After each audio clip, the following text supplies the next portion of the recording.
আজকে একটা নিরামিষ রেসিপি দেখাবো। কিছুটা সয়াবিন গরম জলে ফেলে সেদ্ধ করে ওর সঙ্গে কাঁচা লঙ্কা দিয়ে মিক্সিতে দুবার গুঁড়িয়ে নিলেই পেস্ট হয়ে যাবে। তারপর যদি নরম একটু আলু সেদ্ধ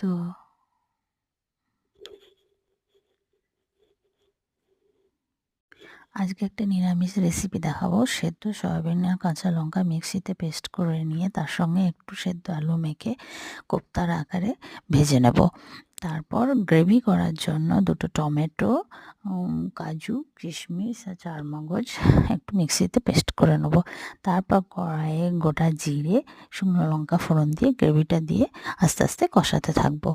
কিছুক্ষণ কষানো হয়ে গেলে তারপর জিরে গুঁড়ো, ধনে গুঁড়ো আর হলুদ দিয়ে আর আদা বাটা দিয়ে আমরা একটা মশলা তৈরি করে সেটাও ওর মধ্যে দিয়ে সেটাকে দিয়ে আস্তে আস্তে নাড়াতে থাকবো। ভালো করে কষালে তবেই কিন্তু টেস্টটা খুলবে।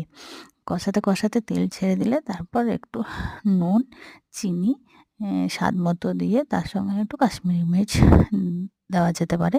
কাশ্মীরি মির্চটা ইচ্ছা করলে না দিতেও পারো তোমরা।